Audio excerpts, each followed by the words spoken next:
We're just working on a big project together. That's why I'm home late every night, my wife explained for the 20th time. I nodded from behind my coffee mug, watching steam curl between us like the lies she'd been spinning for 3 months. I understand completely, Vivian, I said, setting down the ceramic carefully. That's why I'm having lunch with your CEO tomorrow. Her face went pale. Actually pale, like someone had drained the color right out of her cheeks with a shop vacuum. Why would you? I smiled, the kind of smile I used when contractors tried to shortchange me on materials. To discuss your project and whether the company condones office affairs. The kitchen went quiet, except for the hum of our expensive refrigerator, the one Vivian insisted we needed to match her rising status at Morrison and Associates Architecture. She stood there in her designer workout clothes, the ones that cost more than most people's rent, clutching her gym bag like a shield. Wes, you're being paranoid, she said, but her voice had that tremor I'd learned to recognize. The same tremor when she'd claimed the lipstick on her collar was from air kisses with clients. Am I? I leaned back in my chair, studying her face the way I studied blueprints, looking for the flaws that would bring the whole structure down. Because Mrs. Ellsworth mentioned seeing your car at the gym again last night. Funny thing is, the gym closes at 9, and you didn't get home until midnight. Vivian's mouth opened and closed like a fish gasping for air. 3 months ago, she would have had a quick answer. Now she just stood there, caught between her lies and my questions. I stopped for drinks with Shannon afterward, she finally managed. Shannon's in Phoenix visiting her mother, has been all week. I pulled out my phone, showing her Shannon's Instagram posts from the desert. Nice try, though. The bag slipped from Vivian's fingers, hitting the marble floor with a soft thud. A towel spilled out, one I'd never seen before, with the logo of some fancy spa across town. The same spa where, according to neighborhood gossip, married women went to meet men who weren't their husbands. We need to talk, she said. No, we don't. I stood up, rinsing my mug in the sink like this was any other Tuesday morning. You need to keep lying, and I need to keep investigating. That's how this works now. Investigating? Her voice climbed an octave. What are you, some kind of detective? I turned around, really looking at her for the first time in months. Vivian Callahan, lead architect, ambitious climber, my wife of 8 years. When had she become a stranger? When had I become someone she could lie to with such casual ease? I'm a contractor, Viv. I know when foundations are rotten. I grabbed my keys from the counter. And when they are, the smart move is controlled demolition before the whole thing comes down on your head. She was still standing there when I left for work, surrounded by the expensive kitchen she'd designed, holding that foreign towel like evidence of her own guilt. The drive to my construction site gave me 20 minutes to think, 20 minutes to plan, 20 minutes to decide whether I was going to be the fool who ignored the obvious or the man who did something about it. My phone buzzed at a red light. Text from Jax, the 16-year-old computer wizard who lived next door and helped me with the tech side of my business. Got those photos you wanted? You're not going to like them. I pulled into the parking lot of my current project, a custom home for some tech executive who wanted rustic elegance with modern convenience. The kind of contradiction that made me good money because I could make impossible things work. Jax was waiting by my truck, laptop bag slung over his shoulder, looking like he'd rather be anywhere else. Show me, I said. He opened the laptop, fingers flying over keys. Remember you asked me to check if your wife's Find My iPhone was sharing location? Yeah. It is, with someone named Miles Delacroix. The screen showed a map with 2 dots, one labeled Vivian's phone, the other labeled Miles. They'd been in the same location for the past 3 hours, an address I didn't recognize. Who's Miles Delacroix? I asked, though I was starting to suspect. Architect at your wife's firm. 34, divorced last year, drives a vintage Alfa Romeo. Jax pulled up a LinkedIn profile. Handsome guy, the kind who probably called wine complex and wore scarves in October. Want me to dig deeper? Yeah, everything you can find without breaking any laws. What if I break a few small ones? I looked at this kid who'd been mowing my lawn since he was 12, who I'd taught to use power tools, who called me Uncle Wes even though we weren't related. No laws, Jax. We're going to do this right. He nodded, closing the laptop. Uncle Wes? I'm sorry about all this. Don't be sorry yet, I said. Save that for when I'm done. The workday passed in a blur of measurements and decisions, but my mind kept circling back to that map, those 2 dots sitting together while I hammered nails and cut boards. By lunch, I'd made my decision. I called Morrison and Associates. I'd like to schedule a meeting with Mr. Morrison, I told the receptionist. This is Wes Callahan. My wife Vivian works there. Oh, Mr. Callahan. How nice to hear from you. Let me check Mr. Morrison's schedule. 20 minutes later, I had an appointment for tomorrow at noon, right when Vivian thought she'd be safely hidden in another project meeting. My phone rang as I was loading tools back into my truck. Vivian. Wes, about this morning. Save it, I said. I'm busy. We need to discuss this like adults. Adults don't lie for 3 months straight. I climbed into the driver's seat. Adults don't come home smelling like someone else's cologne and pretend it's from hugging clients. Silence on the other end. Then, how long have you known? Known what, Viv? That you're having an affair? That you've been lying to my face every night? That you think I'm too stupid to notice? I started the engine. I've suspected for months. I've known for sure since this morning. It's not what you think. It's exactly what I think. The question is what I'm going to do about it. Wes, please, can we just... I hung up. That evening, I sat in my basement workshop, surrounded by the tools and projects that made sense. Wood didn't lie. Metal didn't cheat. Measurements were honest. Vivian's car pulled into the driveway at 11:47 p.m. I heard her heels on the hardwood above, heard her moving around the kitchen, probably looking for signs of what I knew. She didn't come downstairs. We used to talk down here, back when we talked at all. She used to bring me coffee and ask about my projects. Now the basement was just where I went to avoid her lies. I pulled out my phone and scrolled through the photos Jax had sent. Vivian's car in the parking lot of an expensive apartment complex. Vivian walking into a building, keys in her hand like she belonged there. Vivian leaving 3 hours later, hair messed up, lipstick gone, and in one photo, a man in the doorway. Tall, dark hair. Expensive shirt. Miles Delacroix, I assumed. The project she'd been working on. Tomorrow, I'd have lunch with her boss. Tomorrow, I'd start asking the questions that would bring her carefully constructed lies tumbling down. Tonight, I sat in my workshop and planned the controlled demolition of my marriage. Morrison and Associates occupied the top 3 floors of downtown's newest glass tower, the kind of building that screamed, "We charge too much, and you'll pay it anyway." I'd actually bid on the construction contract 2 years ago, back when Vivian and I still talked about her work, back when I thought her late nights were actually about architecture. The elevator ride to the 20th floor gave me time to straighten my tie and rehearse my opening lines. I'd dressed carefully, not my usual work clothes, but not trying too hard either. Just a contractor whose wife worked here, dropping by to discuss some concerns. Mr. Callahan? The receptionist looked exactly like every architectural firm receptionist I'd ever met. Young, stylish, probably an art school graduate paying off loans. Mr. Morrison is ready for you. James Morrison's office had floor-to-ceiling windows overlooking the city, expensive furniture that looked uncomfortable, and awards covering one wall like trophies in a high school display case.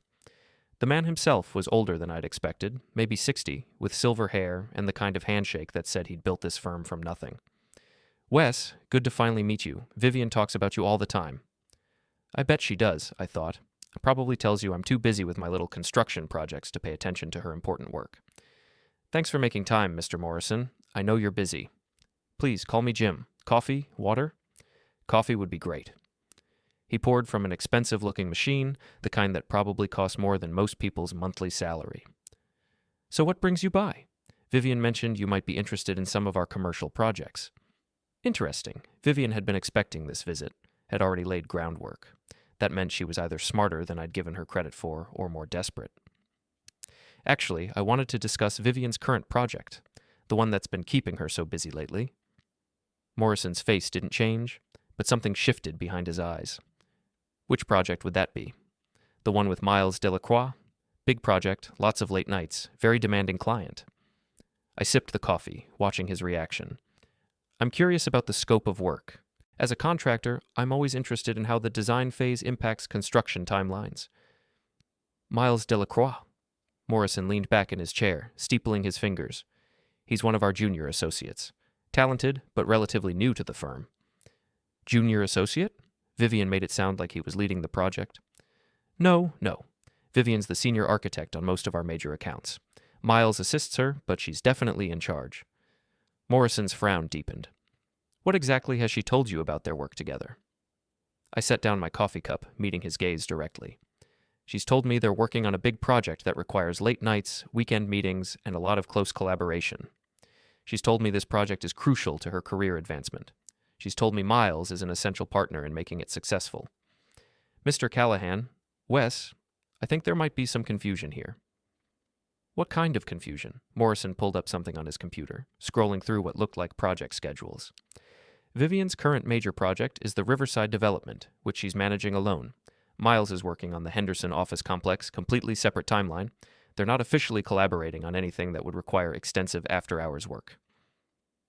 The room went quiet, except for the hum of air conditioning and the distant sound of traffic 20 floors below. I let the silence stretch, watching Morrison's face as he realized what he'd just told me.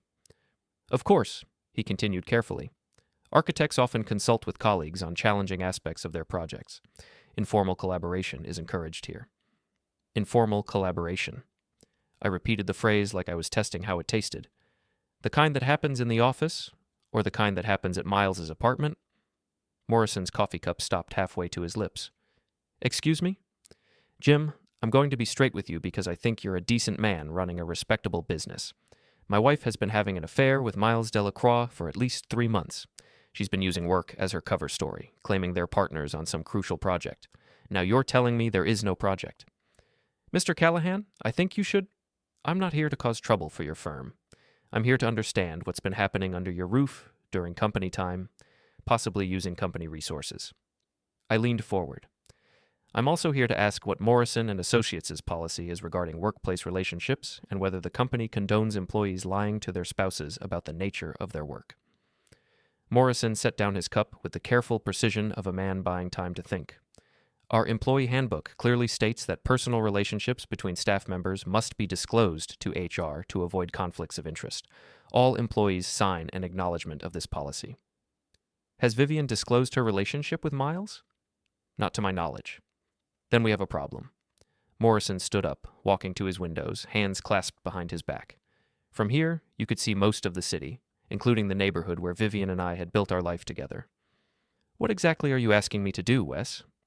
I'm asking you to investigate whether 2 of your employees have been violating company policy. I'm asking you to determine whether they've been using work as a cover for personal activities. And I'm asking you to consider what that means for your firm's reputation if it becomes public knowledge. Are you threatening me? No, I'm informing you. I stood up, straightening my jacket. My wife lied to me for months, using your company's name to cover her tracks. Miles Delacroix participated in that deception. That makes it your problem, too. Morrison turned back to face me. What do you want? I want the truth, all of it, and I want it documented. And if I refuse? Then I'll find other ways to get the information I need, ways that might be more public, more embarrassing for everyone involved. I moved toward the door, but I'd rather handle this professionally, contractor to businessman. Give me 48 hours. You have 24. I left him standing by those floor-to-ceiling windows, probably wondering how a simple lunch meeting had turned into a threat to his company's reputation. The elevator ride down gave me time to process what I'd learned. No joint project, no legitimate reason for all those late nights, just 2 people who thought they were smarter than everyone around them, including the husband who was supposedly too busy hammering nails to notice their lies. My phone buzzed as I reached the parking garage. Text from Jax. Found Miles's social media. You need to see this. I called him from my truck. Uncle Wes, this guy's a piece of work. Instagram's full of photos from expensive restaurants, art galleries, wine tastings. Always with different women. Any with Vivian? A few. But here's the interesting part. He tags the locations. I cross-referenced with your wife's credit card statements. How did you get... Never mind. What did you find? 3 months ago, they were both at Chez Laurent on the same night. 2 months ago, both at the Riverside Art Gallery opening. Last month, both at that new wine bar on 5th Street. All times she told me she was working late. Gets better, or worse, depending on how you look at it.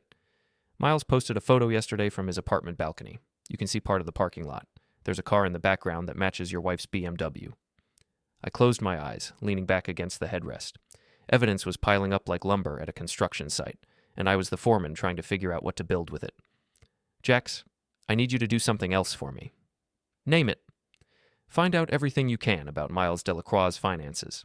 How much he makes, where he lives, what he drives, what he owes. I want to know if he's the kind of man who can afford the lifestyle he's posting about.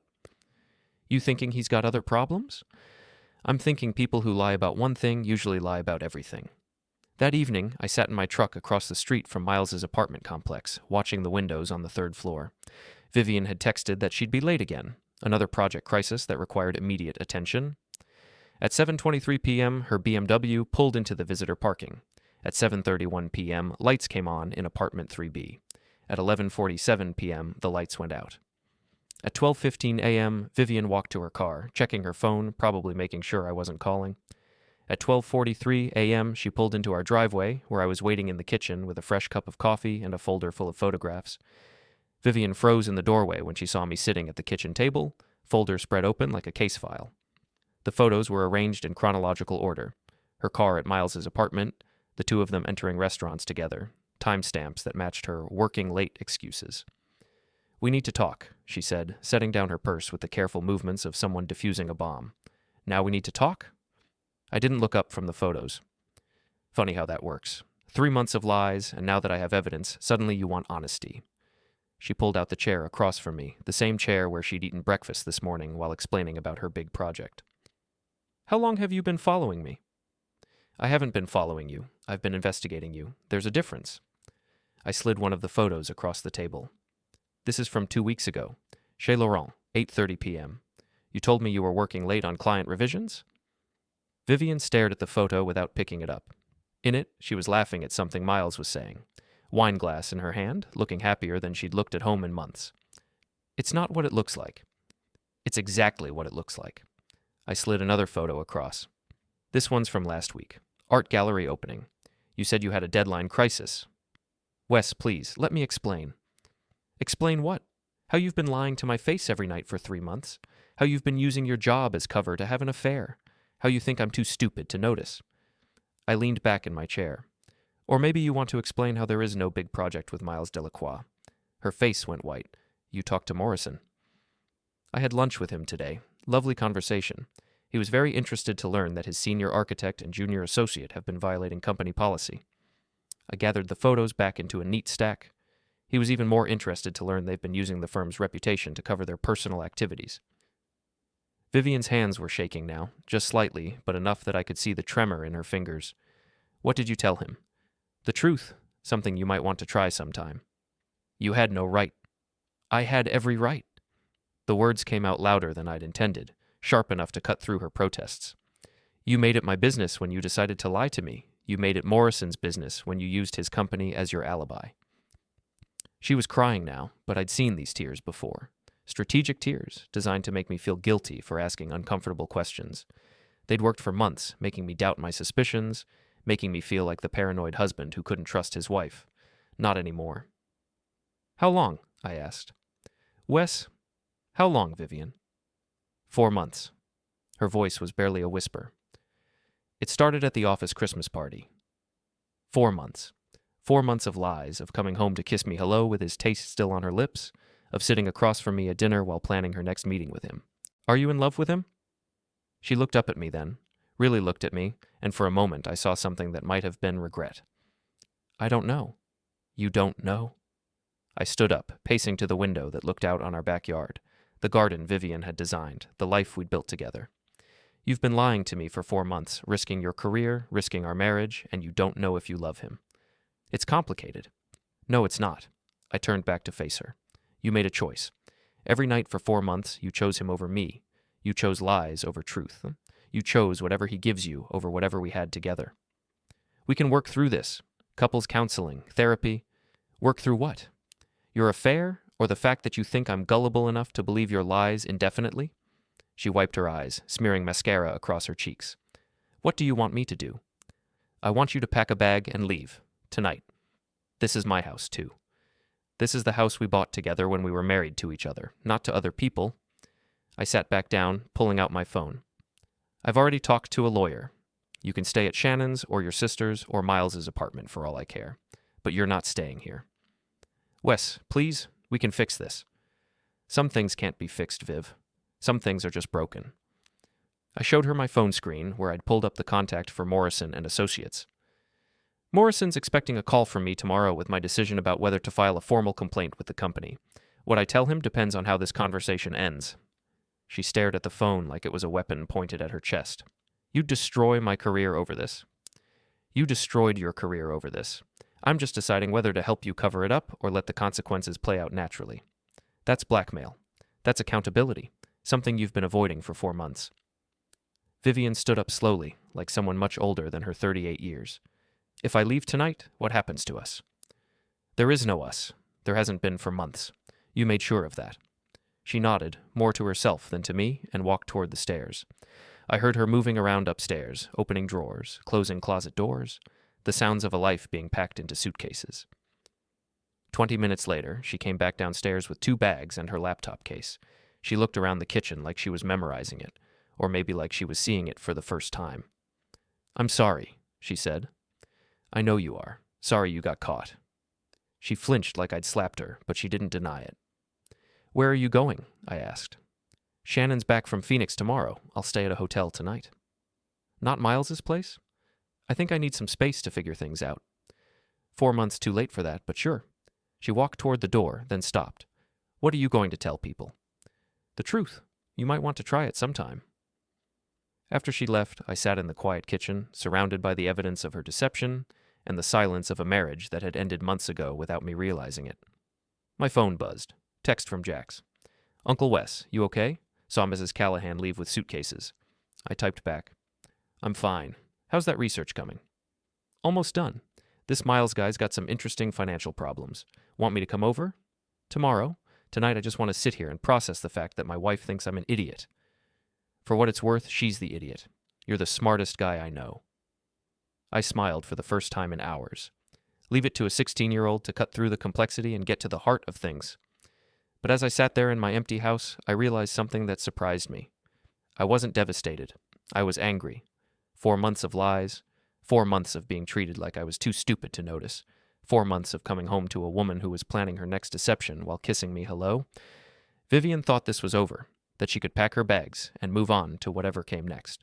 She thought I'd be the understanding husband who'd let her transition gracefully from our marriage to whatever relationship she wanted with Miles. She was wrong. I'd built a career on understanding how structures worked, how to take them apart piece by piece until they collapsed in exactly the way you wanted them to. I'd learned patience from years of construction projects that couldn't be rushed, precision from measurements that had to be perfect, and planning from jobs that required every detail to be considered in advance. Vivian had just handed me the biggest demolition project of my life, and I was very, very good at my job. The next morning brought coffee that tasted better than it had in months and a phone call that would change everything. Morrison, true to his word, had spent the night investigating. Wes, we need to talk. Can you come in this morning? What did you find? Not over the phone. How soon can you be here? I was there in 30 minutes, sitting across from Morrison's desk while he laid out a folder that made my evidence look amateur. I spoke with our HR director last night, confidentially, of course. Then I reviewed security footage, keycard access logs, and expense reports. Morrison's face was grim. Your wife and Miles Delacroix have been using company resources for personal activities, conference rooms reserved for fake meetings, company credit cards for dinners that had no business purpose, after-hours access to the building when no legitimate work was being done. How extensive? 3 months of documented policy violations, maybe more. He slid a paper across the desk. This is particularly interesting. Miles submitted expense reports for client dinners on dates when he was supposedly meeting with the Henderson project stakeholders. Problem is, I called Henderson Construction yesterday. They haven't had a dinner meeting with Miles in 6 months. I studied the expense report. Expensive restaurants, wine, charges that totaled more than I spent on groceries in a month. He was billing the company for his dates with my wife. That's fraud, theft of company resources, grounds for immediate termination and potential criminal charges. What about Vivian? Morrison's expression darkened.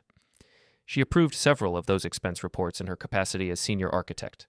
She also reserved conference rooms for meetings that never happened, used company computers for personal communications, and violated our workplace relationship disclosure policy. So you're firing them both? I'm firing Miles today. Vivian's situation is more complicated because of her seniority and client relationships, but she's looking at suspension without pay pending a full investigation. I leaned back in my chair, processing the implications. Vivian's career, the thing she'd risked our marriage to protect, was about to collapse anyway. There's something else, Morrison continued. I made some calls to other firms in the city. Miles Delacroix has a reputation. This isn't his first workplace relationship, and it's not his first time mixing personal activities with business expenses. He's done this before? Twice that I can confirm. He was quietly asked to leave his previous firm after a similar situation. We didn't know because his references were carefully managed. My phone buzzed. Text from Vivian. Can we talk? I'm at Shannon's. I showed Morrison the message. She wants to talk. What are you going to tell her? That depends. What do you need from me for your investigation? A formal statement about what you observed, copies of any evidence you've gathered, and your word that you'll cooperate if this becomes a legal matter. Done. I stood up, shaking his hand. Jim, I appreciate you handling this professionally. Wes, I'm sorry this happened. Your wife is a talented architect, but talent doesn't excuse fraud. I drove home through streets that looked different somehow, like the whole city had shifted while I wasn't paying attention. My phone rang as I pulled into my driveway. Vivian. I heard from Morrison, she said without preamble. He's calling a meeting this afternoon. I figured he would. You know what this means for my career. You knew what it meant for your career when you started lying 4 months ago. Silence on the other end, then. Miles says you're trying to destroy us. Miles says? I laughed, but there was no humor in it. Vivian, Miles is about to be fired for fraud.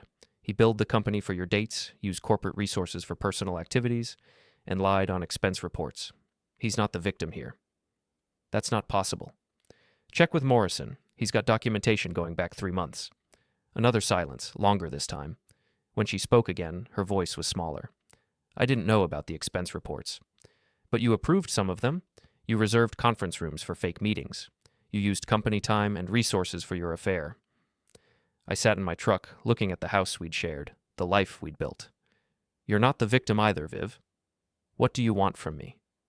I want you to stop pretending this is something that happened to you instead of something you chose to do. I made mistakes. You made choices. Every lie was a choice. Every fake meeting was a choice. Every night you came home and kissed me hello while planning your next deception was a choice. Wes, please, I know I hurt you, but destroying my career won't fix our marriage. Our marriage was over the first time you chose to lie to me. I'm not destroying your career. I'm just not helping you cover up the choices that are destroying it for you. I hung up and sat in the silence of my truck, watching Mrs. Ellsworth work in her garden next door. She waved, and I waved back, wondering what she'd think when she found out why Vivian had moved out. My phone buzzed again. This time it was Jack's. Uncle Wes, finish that research. Miles Delacroix is in serious financial trouble. Want to see? Come over. 10 minutes later, Jax was sitting at my kitchen table with his laptop, showing me a financial profile that explained a lot about Miles's expensive tastes. He's got credit card debt over $40,000, lease payments on that Alfa Romeo that are $800 a month, and rent on his apartment that's $3,000. His salary at Morrison and Associates barely covers his expenses, even without the fancy dinners and art gallery visits. So he was using company money to fund a lifestyle he couldn't afford. Gets worse. He's got a judgment against him from his previous employer for unreturned equipment and unpaid business expenses, and his ex-wife is suing him for unpaid alimony. I stared at the numbers on Jax's screen. Vivian doesn't know any of this, does she? I doubt it. This guy's been living on credit and company fraud for months. Without that expense account, he can't maintain the lifestyle that probably attracted her in the first place. What happens when Morrison fires him today? He's broke. Can't make rent, can't make car payments, probably can't even afford those expensive dinners anymore. I thought about Vivian sitting at Shannon's house, probably planning her next move, maybe thinking she could transition smoothly from our marriage to a relationship with Miles. She had no idea she'd been having an affair with a man whose entire lifestyle was built on theft and lies. Jax, I need you to do one more thing for me. Name it. Find out where Miles is going to be tonight after Morrison fires him. I want to have a conversation with him. Uncle Wes, that sounds like trouble. Not trouble, just a conversation between two men about the woman they both thought they knew. That afternoon, while Morrison was firing Miles and suspending Vivian, I sat in my workshop and planned the next phase of my demolition project. Some structures collapsed quickly, brought down by a few strategic charges. Others had to be taken apart piece by piece, carefully and methodically, until nothing was left but rubble. Vivian and Miles had built their relationship on lies, theft, and deception. I was about to show them what happened when the foundation crumbled. My phone rang at 4:17 p.m. Morrison. It's done. Miles is terminated, effective immediately. Security escorted him out. Vivian's suspended pending investigation, but given the evidence, I expect she'll be terminated within the week. How did they take it? Miles threatened to sue. Vivian asked if there was any way to work out a settlement. And I told them both to contact their lawyers. This is beyond internal discipline now. After Morrison hung up, I sat in my workshop, surrounded by the tools and projects that made sense, and waited for my phone to ring. It took exactly 43 minutes. Wes, I need to see you. Vivian's voice was shaky, desperate. Please, I'll come to the house. No, you made your choice about this house when you decided to lie to me in it for 4 months. Then where? I thought about it, considering locations, considering what I wanted this conversation to accomplish. Riverside Park, the bench by the fountain, 1 hour. Wes, 1 hour, Vivian, and come alone. Riverside Park at sunset was beautiful in the way that only reminded me of everything I was losing. Vivian and I used to walk here when we were first married, back when we talked about building a life together instead of tearing one apart. She was already sitting on the bench when I arrived, staring at the fountain like it held answers to questions she was afraid to ask. She looked smaller somehow, diminished by the events of the day. Morrison fired Miles, she said without looking at me. I know. He suspended me pending investigation. I know that too. She turned to face me then, and I could see she'd been crying. Real tears this time, not the strategic ones from last night. Did you know about the expense reports? I suspected Miles was living beyond his means. Morrison confirmed the details. I didn't know he was stealing from the company. But you knew you were helping him do it. Conference rooms for fake meetings, approval signatures on questionable expenses, after-hours access for personal activities. I sat down beside her, but not close enough to touch. You knew it was wrong, Viv. You just didn't care because you thought you wouldn't get caught. She stared at her hands, folded in her lap like she was praying. I've lost everything. You gave up everything. There's a difference. My career, my marriage, my reputation. Your choice, your choice, your choice. I stood up, pacing to the fountain's edge. You want to know what I've lost? I've lost the ability to trust my own wife. I've lost 8 years of marriage to someone who turned out to be a stranger. I've lost the future we planned together, the kids we talked about having, the life we were supposed to build. We can still... No, we can't. I turned back to face her. You chose Miles over me. You chose lies over truth. You chose whatever fantasy he was selling over the reality we had together. Those choices have consequences. I made mistakes. Stop calling them mistakes. The words came out sharper than I'd intended, loud enough that a couple walking their dog looked over at us. Mistakes are accidental. You planned this. You scheduled it. You lied about it every single day for 4 months. Vivian flinched like I'd hit her, but she didn't argue. Maybe because she finally understood that her excuses weren't going to work anymore. What happens now? She asked. Now you deal with the consequences of your choices. Morrison's investigation will probably lead to your termination. Miles is already fired and facing potential criminal charges for fraud. Your reputation in this industry is finished. And us? There is no us. You made sure of that. She nodded slowly, like someone accepting a terminal diagnosis. I know you hate me. I don't hate you, Viv. I hate what you did. I hate that you lied to me. I hate that you thought I was too stupid to figure it out. But I don't hate you. Then why does this feel like you're trying to destroy me? I sat back down beside her, looking out at the fountain, the park, the city where we'd built our life together.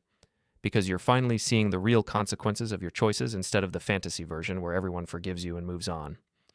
Miles says you're vindictive. Miles is a thief and a liar who's about to lose his apartment and his car because he can't afford them without stealing from his employer. I looked at her directly. Is that really the man you want to defend to your husband? Ex-husband, she corrected quietly. Not yet, but soon.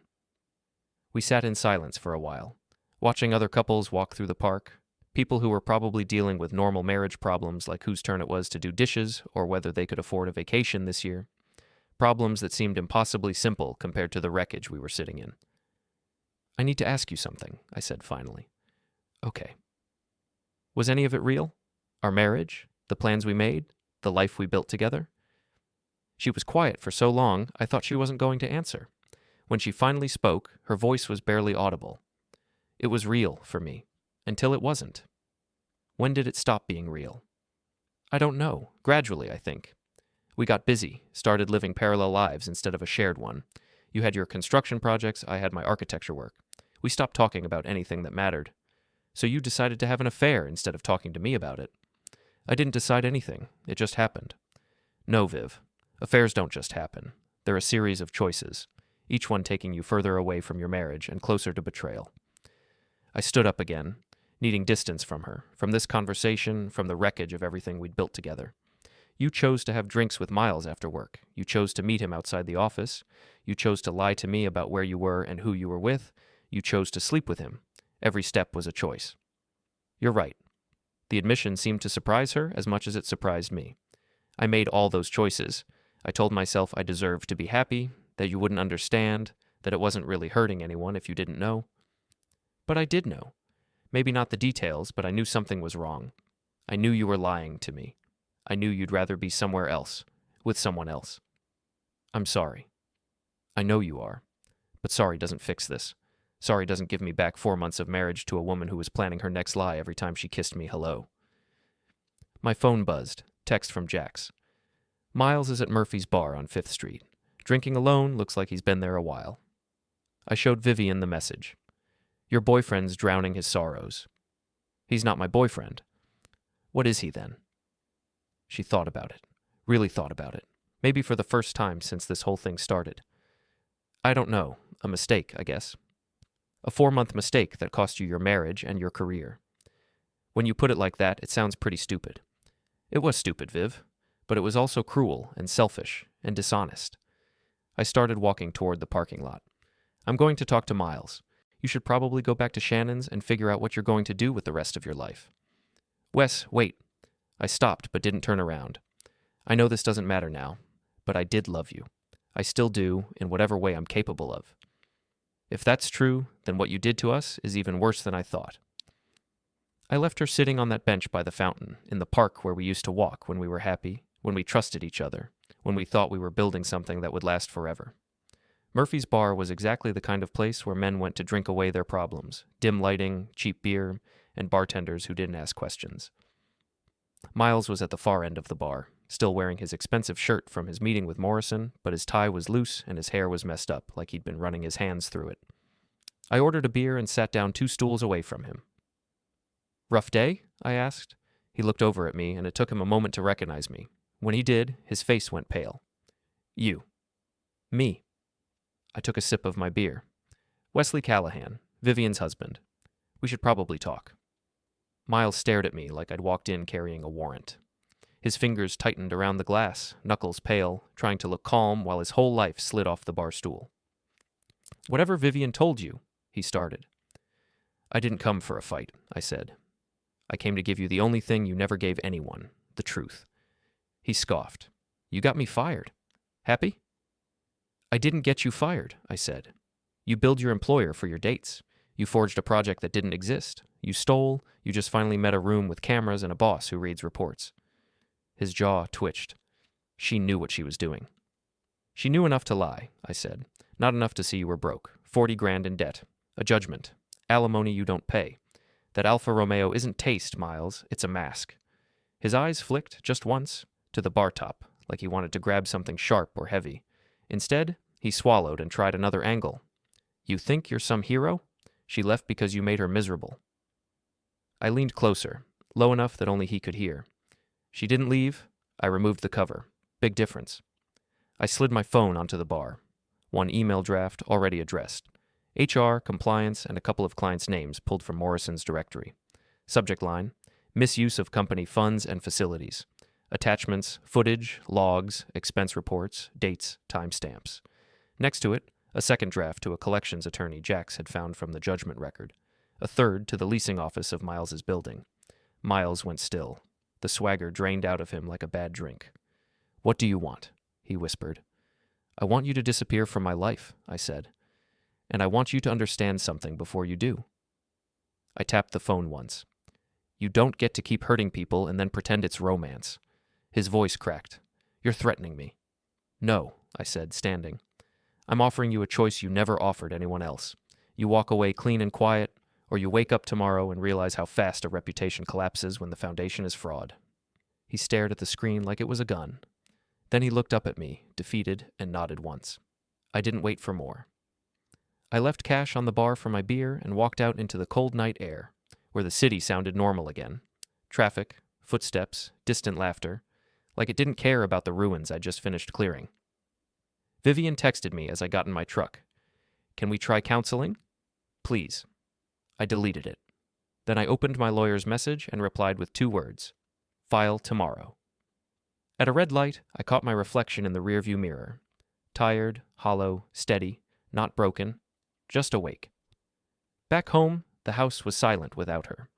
For the first time in months, the silence didn't feel like punishment. It felt like structure. Clean lines, honest measurements, controlled demolition, completed. And I didn't look back.